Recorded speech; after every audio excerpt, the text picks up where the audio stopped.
Alrighty. So I'm too poor to afford a clicker thing, so I'm just going to sit up here and advance my slides manually. Nothing wrong with that. I know your teachers don't. I totally understand the 4 ways. Thank you. Can you guys see like the slides and shit behind me?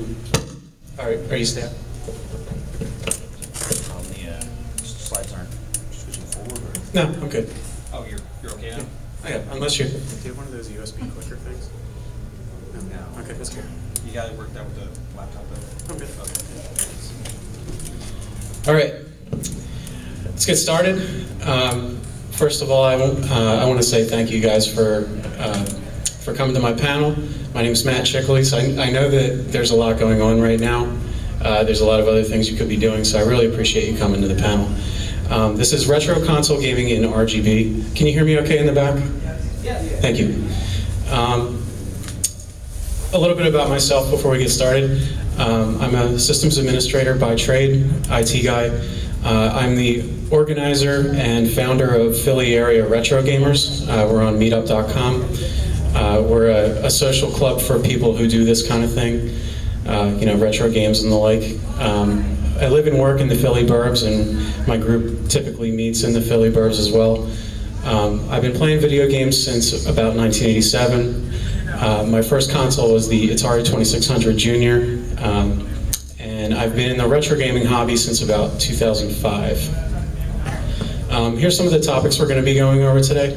The gist of the talk is how to get the most out of the consoles that you have or might want, how to get the best video quality out of them to enjoy them, and that involves RGB. So we're going to be talking about what RGB is, why it's important to us in the retro gaming hobby, what consoles support it, our options for displaying RGB and other high quality video signals, cable management, and if we have time I'll go over some resources.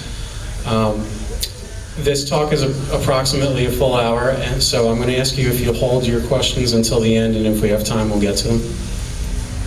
So the audience for this particular talk would be novice and intermediate retro gamers. So if you already know what RGB is, and you already have like a pro monitor and a SCART setup and everything, this talk probably isn't for you. It's for people that are looking to upgrade their existing knowledge base and their existing content. We're going to be covering consoles from the early 80s till about 2000, so we're talking about the analog era. And we'll be talking about US and Japanese consoles. For the purpose of this talk, they're going to be considered the same video standard. We won't be discussing VGA or 480p, anything or above that. We're not going to be talking about Wii or 360 or PS3 or later. Staying strictly analog. We're not doing any modding tutorials or anything like that. I'll give you some resources towards the end if modding is something you want to get into, but that's outside of the scope of this talk. We won't be doing any PAL stuff, so no UK consoles or European consoles or anything like that, just American and Japanese. And we'll be staying away from third-party systems as well, the Retron series, the Analog NT, Famiclones, things like that. I wanted to go over a brief history of video signals, because I think it lays the groundwork for understanding how to get the most out of your consoles. So that basically started with the cathode ray tube technology. It's been around since about the 50s, and it started out black and white, and later it became color. That's where RGB comes from, because color analog video technology is made up of a red, green, and blue signal. Once the hardware makers came up with a way to display video to the consumer, they needed some content, and we all know about that as console gamers. What good is a console if there's no content?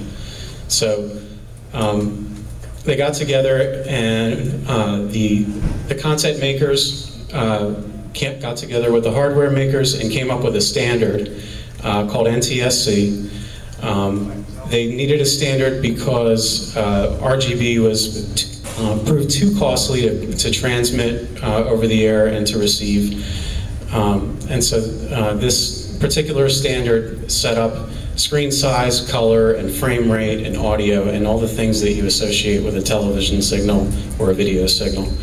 This is around 1953, and it was adopted in North America and Japan.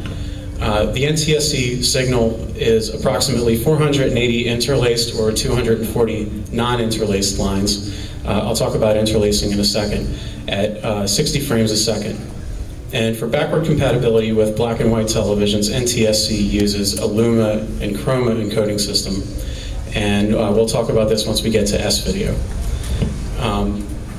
And so an NTSC video signal back in the day, in the analog era, was broadcast and then converted to RGB to display on a glass picture tube.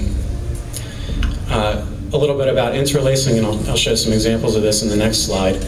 An interlaced signal, and this is important for us as gamers because some video game consoles only output interlaced signals, and some of them only output non-interlaced, and then there could be a mix of one or the other. Interlacing was a way for the content creators and broadcasters to get double the frame rate at the same bandwidth. So at television viewing distance, the human eye can't really perceive what interlacing is, which is I'll show you an example.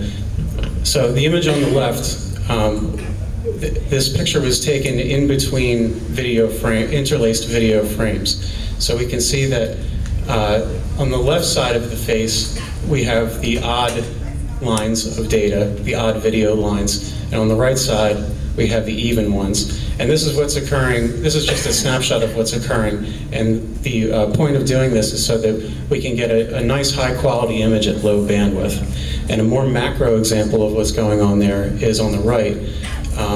We can see the odd lines in one frame, the even lines in another frame, and that repeats itself 30 times in a given second. As I said before, some consoles only output interlaced. For example, the original Xbox, you can only get interlaced video from it. And then there's some consoles like the PS2 and the Dreamcast where it varies per game. So some games are only interlaced. Some games you actually have the option of picking. For example, Street Fighter III Third Strike on the Dreamcast, you can actually enable a progressive scan, but it's interlaced by default. So this is also regardless of the video signal that you're using. You could be using an RGB signal or you could be using a composite signal and it won't matter. The interlacing, in some cases, may be outside of your control. So now let's talk about how you can, the various ways that you can get video from your console to your display. And we're going to start with the least quality connection and work our way up to the highest. We're going to start with RF. Most of you are probably familiar with this. It's the cable television jack. Audio and video data are running over the same signal line. That creates a high level of interference for audio and video. It's typically poor quality. You don't want to use this unless you have to. There is an exception though. If RF is your only choice and you have something like a Sony TV from the late 90s, early 2000s, these typically have really good comb filters in them. And what that will do is that will clean up this really messy image and give you a decent quality picture where, on the level of a, medium grade composite. All consoles support this within the era that we're talking about, and that doesn't really mean you should use it though, because typically it sucks. So next we have the composite connector. Composite is pretty much universal. You all know it as the yellow RCA cable. It started appearing in the mid-'80s in video devices like TVs and VCRs and game consoles.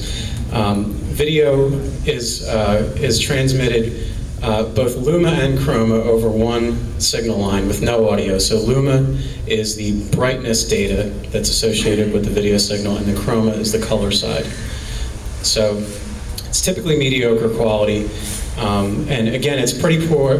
It's a pretty poor way to look at video games unless you have a display that has some sort of image processing that will clean up that a little bit. Almost every console in the era that we're talking about supports a composite connection. There's a couple of notable examples. The top loader, NES 101, does not. The early TurboGrafx 16 and the Atari 2600 do not. They're RF only. Now we're getting into much better quality signals. So we have S-Video, which is sometimes abbreviated as YC, which